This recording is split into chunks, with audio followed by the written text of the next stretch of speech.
저는 코바야시 후코라고 합니다. 올해 74세가 되었습니다. 50년을 함께한 남편 하루오 씨를 떠나보낸 것은 지난 봄의 일이었습니다. 그날 장례식 도중 남편의 집 앞에는 아직 향연기가 흔들리고 있었습니다. 그때 장남이 친척들이 모두 모인 자리에서 말했습니다. 엄마, 이제 74세잖아. 슬슬 시설에 들어가도 될 때라고 생각해. 순간 시간이 멈춘 것 같았습니다. 마치 누군가 제 마음에 얼음 칼날을 꽂은 것 같았습니다. 그러나 그 침묵을 깨고 누구보다 말이 없던 차남의 아내가 분명하게 이렇게 되받아쳤습니다. 그건 지금 할 말이 아니에요. 그 한마디가 없었다면 저는 그 자리에서 쓰러졌을지도 모릅니다. 남편 하루오는 온화하고 성실한 사람이었습니다. 젊은 시절에는 목재소에서 땀을 흘렸고 나이가 들어서도 지역 소방대나 청소 활동에 힘쓰며 마지막까지 남에게 도움이 되는 것이 좋다고 말하며 웃던 사람이었습니다. 그런 그와 저는 줄곧 이 나가노의 집에서 살아왔습니다. 지은 지 38된 나무 향이 나는 2층 집, 육아의 추억이 가득 담긴 유일한 우리들의 공간. 두 아들을 두었고 장남은 가업을 돕고 차남은 도쿄에서 취직하여 가정을 꾸렸습니다. 저는 아무 불편 없이 살아왔다고 생각했습니다. 그런데 남편이 죽고 나서 저는 가족의 중심이 아니었습니다. 장례식이 끝나도 아무도 수고하셨습니다 라고 말해주지 않았습니다. 모든 준비와 손님 응대도 제가 다 했는데 마치 이미 역할을 마친 존재처럼 취급받았습니다. 장남 부부는 자주 찾아오지만 그들의 시선 속에는 걱정이나 배려가 아닌 계산이 있었습니다. 통장에 남겨진 3천만 엔, 아버지의 뜻을 이어 집을 지키겠습니다 라고 말하면서도 실제로는 어머니가 혼자 살기에는 너무 넓으니 자산을 유효하게 활용해야 한다는 말만 들려왔습니다. 저는 가족에게 더 이상 어머니가 아니라 자산일지도 모른다는 생각이 들었습니다. 남편이 건강했을 때 자주 말했습니다. 내가 죽으면 너는 자유롭게 살아라. 아들들에게 패 끼치지 말고 네 마음대로. 그러나 저는 자유를 바라지 않았습니다. 가족과 함께 손주들의 미소에 둘러싸여 조용히 여생을 보내는 것, 그저 그것만으로 좋았는데 그것마저도 지금의 저에게는 허락되지 않는 걸까요? 부엌에서 혼자 된장국을 데우다가 문득 남편이 좋아하던 절임 반찬을 집어들고 젓가락을 멈췄습니다. 하루오 씨, 보고 있나요? 저는 아직 여기 있어도 되는 걸까요? 방 한 구석에 놓인 영정사진은 아무 말 없이 그저 미소 짓고 있었습니다. 그 미소가 제 등을 조용히 지탱해주는 것 같아 저는 다시 눈물을 닦으며 일어섰습니다. 그리고 그 사건 이후 저는 깨닫기 시작했습니다. 못 본 척했던 것이 너무나 많았다는 것을. 아들의 말, 며느리의 시선, 집안에 떠도는 말로 표현할 수 없는 공기. 제 인생은 아직 끝나지 않았지만 이대로 흘러간다면 분명 저 자신은, 이것은 늙음을 받아들이는 이야기가 아니라 인간으로서의 존엄을 되찾기 위한 이야기입니다. 남편의 장례식이 끝나고 며칠 후 그 혼란스러웠던 날들이 지나가고 드디어 고요함이 돌아왔다고 생각했을 때 장남이 자주 연락을 해오기 시작했습니다. 엄마, 역시 혼자 사는 건 힘들죠. 이 집도 낡았고 손볼 곳도 많고 과감하게 팔고 새로운 거처를 생각하는 게 좋을 것 같아요. 그의 말투는 어딘가 상냥함을 가장하고 있었지만 저는 재촉당하는 기분이 들어 견딜 수 없었습니다. 남편이 죽은 지 얼마 되지도 않았는데 새로운 생활이라니 무슨 의미일까요? 시설을 견학만이라도 해보는 게 어때요? 앞으로 간병이 필요해지면 어떡할 거예요? 지금 팔면 비싸게 팔 수 있으니 아깝잖아요. 그런 말들이 계속해서 귀에 맴돌았습니다. 물론 저를 생각해주는 것이라고 믿고 싶은 마음은 있었습니다. 장남은 집안의 장남으로서 줄곧 가업을 지탱해왔으니 책임감도 남다를 것입니다. 하지만 그 말, 장례식장에서 던져진 시설에 들어가도 될 때라는 그 한마디가 제 마음속 깊이 박혀 떠나지 않았습니다. 그러던 어느 날 오후 차남의 아내가 혼자 찾아왔습니다. 그녀는 지금까지 특별히 눈에 띄지 않는 조용한 여성이었습니다. 평소에는 별로 말을 하지 않고 멀리 도쿄에서 올 때도 그저 빙긋이 웃기만 하는 사람이었기에 그녀가 그날 장례식에서 그렇게 분명하게 목소리를 낸 것은 저에게도 충격이었습니다. 그날도 그녀는 현관에서 가볍게 고개를 숙인 후 거실에 조용히 앉아 차를 마시며 이렇게 말을 꺼냈습니다. 어머니, 지금 장남시 쪽에서 여러 가지 제안이 있을 거라고 생각하는데요. 네, 집을 어떻게 할지라던가 앞으로의 생활이라던가 고마운 일이지요. 신경 써주니. 그러자 그녀는 살짝 얼굴을 찌푸리며 말하기 힘든 듯 하면서도 분명하게 이렇게 말했습니다. 하지만 지금은 아직 아무것도 결정하지 마세요. 특히 서류에는 절대로 서명하지 마세요. 그 순간 제 심장이 작게 뛰는 것을 느꼈습니다. 왜 그녀가 그런 말을 하는지 전혀 짐작할 수 없었습니다. 왜 그런 말을 하니? 제가 되묻자 그녀는 살짝 눈을 내리깔고 조용히 말했습니다. 분명하게 말씀드릴 수는 없어요. 다만 최근 장남씨들의 언행을 보면서 뭔가 마음에 걸리는 것이 많아서요. 모든 것이 우연일 수도 있지만 뭔가 움직이고 있는 것 같은 그런 기분이 들어서요. 저는 저도 모르게 입을 막고 눈을 감았습니다. 설마라고 생각하면서도 마음속 어딘가에서는 그녀의 말에 강하게 공감하고 있었습니다. 그러고 보니 어느새 통장이 어디에 있는지 저도 바로 떠올릴 수 없었습니다. 집안에 왜인지 열리지 않는 서랍이 하나 늘어 있었습니다. 우편물을 장남의 아내가 먼저 열어본 적도 있었습니다. 이건 중요한 서류니까 제가 맡아둘게요 라고 그때는 아무렇지 않게 생각했지만 그 모든 것이 이제 와서 하나의 선으로 연결되는 듯한 감각이 있었습니다. 어머니를 의심하는 것은 아니에요. 다만 저는 어머니께서 스스로 결정하시기를 바라요. 그녀의 눈은 곧고 상냥함과 결의로 가득 차 있었습니다. 저는 어느새 작게 고개를 끄덕이고 있었습니다. 누구를 믿을까? 그 답은 언제나 자신 안에 있을 터인데 저는 너무나 오랫동안 가족이니까 라는 말에 기대어 눈을 돌리고 있었을지도 모릅니다. 그날을 기점으로 저는 조금씩 들리지 않았던 것, 보이지 않았던 것에 귀를 기울이기 시작했습니다. 장남 부부의 대화가 묘하게 끊기는 것, 전화가 오면 꼭 다른 곳으로 이동하는 것, 제가 들어가면 갑자기 화제를 바꾸는 것, 모든 것이 부자연스러웠습니다. 만약 그 며느리가 아무 말도 하지 않았다면 저는 그저 좋은 일이라고 생각하고 서명했을지도 모릅니다. 그리고 깨달았을 때는 모든 것을 잃었을지도 모릅니다. 어머니, 혹시 무슨 일 있으면 꼭 저에게 말씀해 주세요.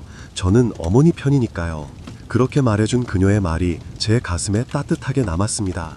그때 저는 비로소 깨닫기 시작했습니다. 가족 안에도 지켜주는 사람과 빼앗으려는 사람이 있다는 슬프지만 현실적인 사실을, 그리고 그럼에도 저에게는 아직 선택할 힘이 있다는 것을, 그것을 버리지 않는 한 제 인생은 제 것입니다.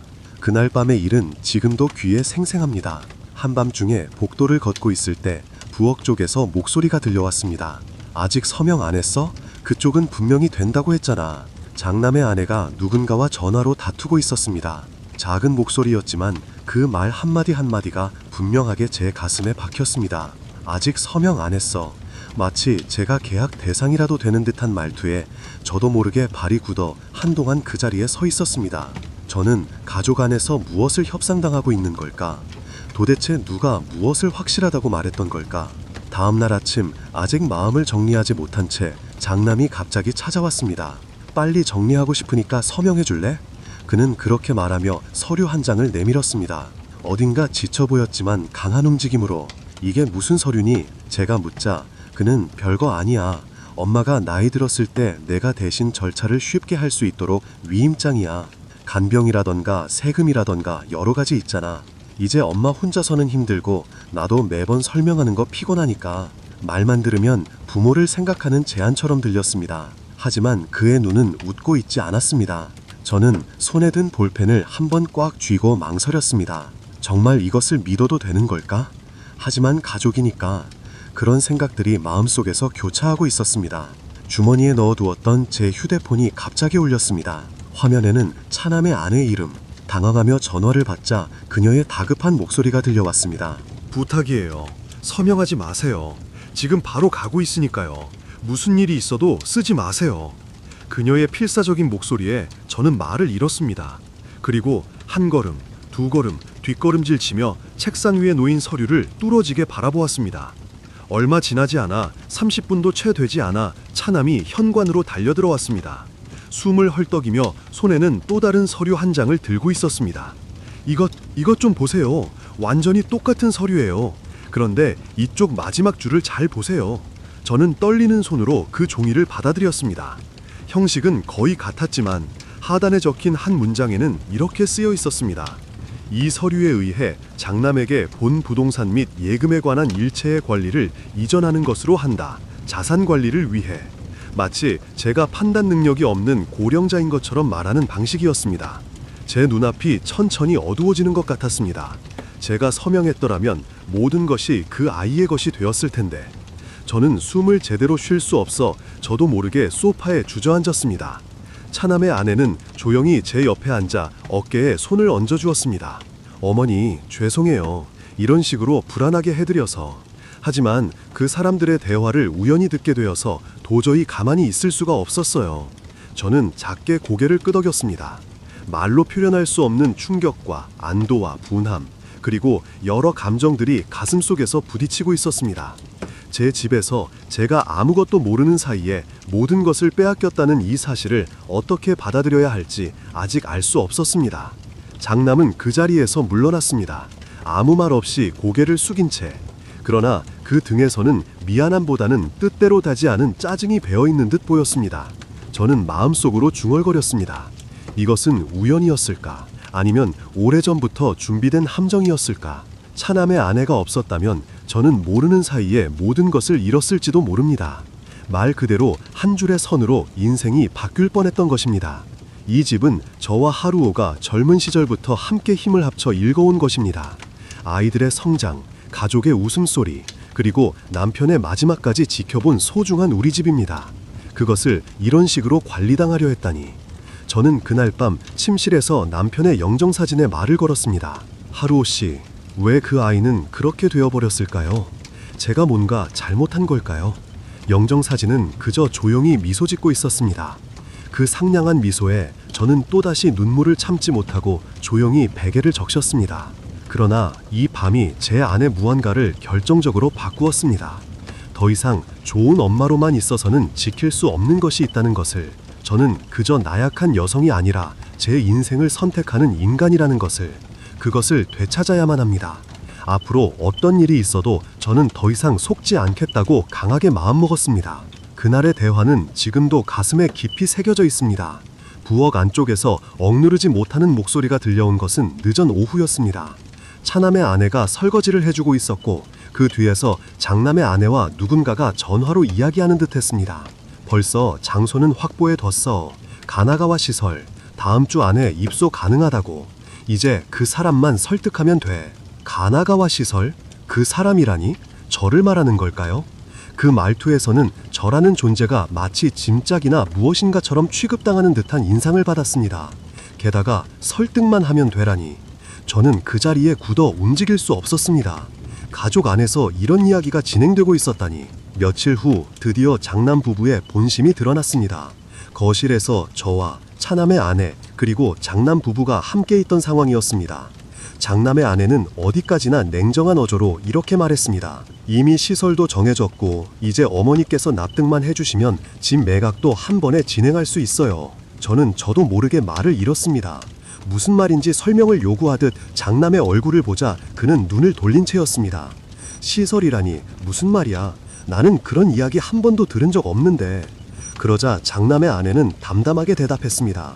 어머니, 혼자서는 생활이 힘들잖아요.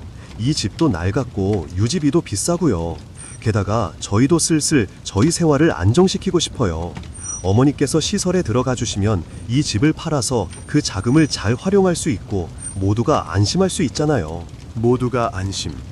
저는 숨을 삼켰습니다. 그것은 제가 없어지는 것으로 모두가 안심한다는 뜻일까요? 차남의 아내가 일어서서 분노를 억누른 목소리로 말했습니다. 그런 권리 당신에게는 없어요. 어머니는 아직 건강하시고 판단력도 있으세요. 누구의 편의대로 멋대로 결정하는 건 용납할 수 없어요. 장남의 아내는 살짝 비웃으며 되받아쳤습니다. 그럼 당신이 돌본다는 거야? 멀리 살면서? 네, 제가 돌볼 거예요. 어머니의 뜻을 무시하고 멋대로 시설에 넣는 일은 절대로 용납하지 않을 거예요. 그 대화를 들으면서 제 가슴은 뜨거워졌습니다.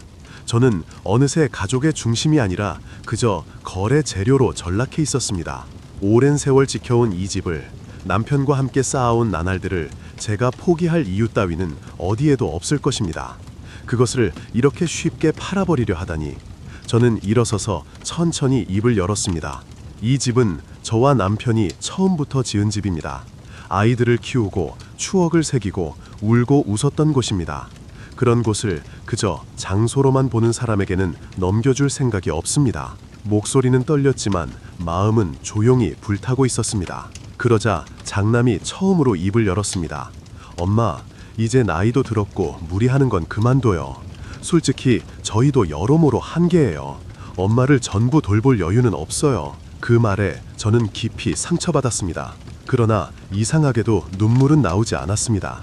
그것은 슬픔이 아니라 각오의 순간이었기 때문입니다. 그래, 그럼 더 이상 의지하지 않을게. 나는 내 뜻대로 살 거야. 더 이상 누구에게도 휘둘리지 않을 거야. 그 자리는 무거운 침묵에 휩싸였습니다. 그러나 차남의 아내가 조용히 제 손을 잡아주었습니다. 그 따뜻함이 유일하게 저에게 가족이라고 부를 수 있는 감각을 떠올리게 해주었습니다. 그날 밤 저는 책상 서랍에서 남편이 남긴 노트를 꺼냈습니다. 거기에는 그의 필체로 이렇게 쓰여 있었습니다. 후코, 혹시 내가 먼저 가더라도 너는 남이 정해주는 인생만은 살지 마라. 저는 조용히 페이지를 닫고 고개를 끄덕였습니다. 고마워요, 하루오 씨. 제 인생 이제부터는 제가 지킬게요. 이렇게 저는 분명하게 아니요 라고 말할 준비를 마음속으로 마쳤습니다. 저는 어느 날 차남의 아내와 함께 남편이 생전에 신세를 졌던 법률사무소를 찾아갔습니다. 무슨 상담인지 알리지 않고 예약을 잡고 조용히 택시로 이동했던 그날, 누구에게도 알려지지 않게 조용히 움직일 필요가 있었습니다. 응접실로 안내되어 남편이 예전부터 신뢰했던 변호사와 10수년 만에 재회했습니다. 흰머리가 조금 늘어 있었지만 그때와 변함없는 온화함으로 맞아주셨습니다. 제가 지금까지의 경위를 하나하나 이야기하자 변호사는 조용히 고개를 끄덕이며 이렇게 말씀하셨습니다. 코바야시 씨, 서명하지 않으신 것이 무엇보다 다행입니다. 모든 재산, 부동산의 명의는 현재도 사모님 본인에게 있습니다. 그 한마디에 저도 모르게 안도의 한숨이 새어나왔습니다. 아직 늦지 않았다. 그렇게 생각할 수 있었던 순간이었습니다. 다만 이대로 아무것도 하지 않으면 다시 강압적으로 진행될 가능성은 부정할 수 없습니다. 대책을 강구합시다. 어머님께서 신뢰할 수 있는 법정 후견인으로 지정하는 절차도 방법 중 하나입니다. 저는 잠시 생각한 후 고개를 들고 말씀드렸습니다. 부탁하고 싶은 사람이 한 명 있습니다. 제 차남의 딸, 제 손녀딸입니다. 그녀는 아직 10대 후반이지만 언제나 제 곁에 있어주고 작은 손으로 조용히 제 손을 잡아주는 상냥한 아이입니다. 남편의 장례식에서 돌아오는 길에 그녀가 툭 던진 한마디를 저는 잊을 수 없습니다. 할머니, 아빠한테 화났어. 그 눈동자는 곧고 제 가슴을 조여왔습니다. 아빠랑 엄마가 뭐라고 해도 나는 할머니가 제일 좋아. 그때 저는 생각했습니다. 이 아이에게는 보호받고 싶은 것이 아니라 보호해주고 싶다. 그리고 이 아이에게 뭔가 남길 수 있다면 후회는 없을 것이다. 변호사에게 그 마음을 전하자 정식 절차를 위한 서류 작성이 시작되었습니다. 신탁계약의 형태로 제 자산과 집을 손녀딸에게 물려주는 길을 마련하는 것. 이 결정이 모든 대본을 뒤엎는 한 수가 될 것이라는 것을 저도 이해하고 있었습니다. 그 후 며칠 동안 저는 가능한 모든 자료를 모으고 등록이나 신분증 재발급 등을 하나하나 꼼꼼히 처리했습니다. 차남의 아내도 동행하여 제 건강 상태 증명이나 재산 상황 정리까지 도와주었습니다. 어머니, 대단하세요. 스스로 발로 움직이고 계시네요. 그녀의 그 말에 가슴이 뜨거워졌습니다. 지금까지 누군가의 아내로서, 어머니로서 살아왔던 제가 처음으로 제 의지로 움직이는 인간으로서 발걸음을 내딛기 시작한 것 같았습니다. 그리고 모든 준비가 끝난 어느 날, 저는 조용히 장남에게 그 사실을 알렸습니다. 미안하다. 나는 집도 재산도 너에게가 아니라 손녀딸에게 맡기기로 했다. 그는 눈을 크게 뜨고 말을 잃었습니다. 왜 그런 일을, 왜냐하면 그녀는 아직 아무것도 가지지 않은 아이이고 아무것도 빼앗으려 하지 않으니까. 그저 순수하게 내 손을 잡아주었어. 나는 그 손에 맡기고 싶어. 그렇게 말하면서 저는 처음으로 장남의 눈을 똑바로 바라보았습니다. 너에게는 더 이상 아무것도 바라지 않아. 다만 부디 내 인생에 더 이상 손대지 말아줘. 그것은 결코 분노가 아니었습니다. 슬픔도 원망도 아닌 그저 조용히 제 자신의 존엄을 지키기 위한 하나의 결단이었습니다. 그리고 차남의 아내가 옆에서 상냥하게 속삭였습니다. 이제부터는 저희가 잘 지켜드릴게요. 그 말이 무엇보다 든든하게 제 등을 밀어주었습니다. 이렇게 저는 제 인생을 되찾기 위한 한 걸음을 내딛었습니다. 너무 늦었을지도 모릅니다. 하지만 그저 아무것도 하지 않고 삼켜지는 것보다 비록 시간이 걸리더라도 제 손으로 키를 잡는 것이 얼마나 자랑스러운 일인지 지금은 가슴을 펴고 그렇게 말할 수 있을 것 같습니다. 제 결정을 알린 며칠 후 장남에게 짧은 메시지 한 통이 도착했습니다. 엄마에게는 더 이상 관여하지 않을게. 마음대로 해. 그것이 우리 모자의 마지막 말이 되었습니다. 그 후 그에게서의 연락은 일절 없었습니다. 며칠 더 지나 장남의 아내에게서도 메일이 도착했습니다. 그 내용에는 이렇게 쓰여 있었습니다. 어머니, 너무 우쭐대지 마세요. 차남의 며느리에게 칭찬받아서 자신이 아직 가치 있다고 생각하는 건가요? 읽기를 마친 순간 저는 스마트폰을 조용히 뒤집어 놓았습니다.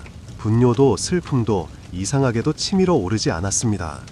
오히려 어딘가 냉정하게 제가 오랫동안 외면하려 했던 진실과 마주하고 있다는 감각만이 남았습니다. 가족이란 핏줄만으로 이루어지는 것이 아닙니다. 마음을 나누고 서로를 존중해야 비로소 가족이 될 수 있다는 것을 비로소 이해할 수 있었습니다. 저는 오랫동안 살았던 집을 떠나 스와 호수 근처의 작은 아파트로 이사했습니다. 결코 새롭지는 않지만 창문으로 호수가 보이는 조용한 곳입니다. 아침에는 새들의 지저귐이 들리고 저녁에는 수면이 주황색으로 물들어 시간의 흐름을 온화하게 느낄 수 있는 그런 곳에서 저는 드디어 저 자신을 위한 시간을 보내기 시작했습니다. 매일 조금씩 남편과의 추억이나 육아의 나날, 제 마음의 변화를 노트에 기록하고 있습니다. 누군가에게 읽히기 위함이 아니라 저 자신을 정리하기 위한 기록입니다. 써내려갈수록 가슴속 깊이 쌓여있던 것들이 조금씩 풀리는 것을 느끼고 있습니다. 그러던 어느 날 차남의 아내가 찾아왔습니다. 손에는 한지에 쌓인 직접 만든 쑥떡을 들고 어머니, 오늘은 날씨가 좋네요. 산책 가실래요? 저는 미소 지으며 고개를 끄덕이고 그녀와 함께 아파트 주변을 걸었습니다. 호숫가의 바람이 상쾌하고 봄 기운이 느껴지는 오후였습니다. 걷다가 그녀가 문득 멈춰서서 이렇게 물었습니다. 어머니, 후회하지 않으세요? 저는 잠시 하늘을 올려다본 후 천천히 고개를 저었습니다.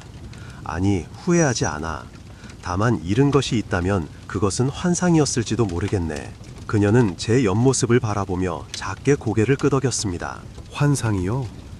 가족이니까 분명 괜찮을 거야 라고 믿었던 저 자신에게 가장 속았던 것일지도 몰라. 하지만 저는 지금 진심으로 이렇게 생각하고 있어. 잃은 것도 있지만 얻은 것도 있다고. 그것은 내 발로 서는 자부심이고 누구에게도 의지하지 않고 살아가는 힘, 그리고 단 한 사람이라도 나를 소중히 여겨주는 존재가 있다는 실감이야. 제 인생은 이제 조용히 그러나 확실히 새로운 장으로 나아가기 시작했습니다. 저는 선택했습니다. 핏줄이 아니라 제 손을 아무런 대가 없이 그저 조용히 잡아준 사람을. 사람은 누구나 나이가 들면 무언가를 잃어갑니다. 건강, 기억, 그리고 가족이라는 관계마저도. 그러나 잃기만 하는 것은 아닙니다. 저에게는 지금 단 한 사람이라도 저를 한 사람의 인간으로 봐주는 존재가 있습니다. 아침에 눈을 뜨면 작은 창문 밖에서 작은 새들의 지저귐이 들려옵니다. 하얀 커튼 너머로 비치는 빛이 오늘 하루를 상냥하게 맞아줍니다. 그리고 스마트폰에는 언제나처럼 하나의 메시지가 도착해 있었습니다. 어머니, 오늘도 건강하세요? 어머니가 믿어주셨기 때문에 저는 지금 강해질 수 있었어요. 핏줄 따위는 상관없어요. 저는 어머니의 딸이에요. 그 문장을 읽었을 때 저는 흐뭇하게 눈물을 흘렸습니다. 이 나이가 되어 이렇게 따뜻한 말을 들을 줄은 생각지도 못했습니다. 저는 조용히 책상에 앉아 노트를 펼쳤습니다. 표지에는 정성스러운 필체로 이렇게 쓰여 있었습니다. 나의 가족에 대하여. 그리고 첫 페이지에 펜을 움직였습니다. 가족이란 태어난 곳이 아니라 지켜주는 곳이다. 몇 페이지에 걸쳐 계속 써내려간 회고록의 서두에 드디어 이 말을 덧붙일 수 있게 된 지금 저는 비로소 제 인생을 인정하고 사랑할 수 있게 된 것 같습니다. 저는 더 이상 예전처럼 많은 것을 가지고 있지 않습니다. 재산도 명예도 모두 놓아버렸습니다. 그러나 지금의 저는 이전보다 훨씬 가볍습니다. 마음에 짐이 없다는 것이 이렇게 온화한 것인지 매일 실감하고 있습니다. 그리고 이렇게 조용히 살아가는 중에 문득 생각합니다. 만약 그때 제 목소리를 억누른 채 흘러갔더라면 저는 누구에게도 알아차려지지 않은 채 그저 나약하게 사라졌을지도 모릅니다. 그러나 저는 작은 목소리로나마 분명히 제 의지를 가졌습니다. 그 목소리에 귀 기울여준 사람이 단 한 사람이라도 있었기 때문에 저는 구원받은 것입니다. 인생의 끝에서 저는 시작을 얻었습니다. 가족이란 도대체 누구를 말하는 것일까요? 진정한 가족이란 약해진 당신의 손을 조용히 잡아주는 사람입니다. 그리고 만약 지금 당신 곁에 어머니가 계시다면 그분이 혼자서 회고록을 쓰는 인생이 되지 않도록 부디 손을 잡아주세요. 핏줄보다도 마음으로 연결된 관계야말로 진정한 가족일지도 모릅니다. 어머니도 시설에 들어가세요. 만약 그런 말을 갑자기 듣게 된다면 당신은 어떻게 하시겠습니까? 부디 여러분의 의견이나 감상을 댓글란에 남겨주세요. 하나하나 소중히 읽겠습니다. 그리고 지금도 어딘가에서 말 못할 마음을 품고 있는 어르신이 있다면 오늘의 이야기가 조금이라도 그분에게 힘이 되기를 바랍니다. 여기까지 시청해 주셔서 진심으로 감사드립니다. 괜찮으시다면 영상의 좋아요와 채널 구독으로 앞으로도 저희 활동을 응원해 주시면 감사하겠습니다. 그럼 다음 이야기에서 만나요. 정말 감사했습니다. 정말 감사했습니다.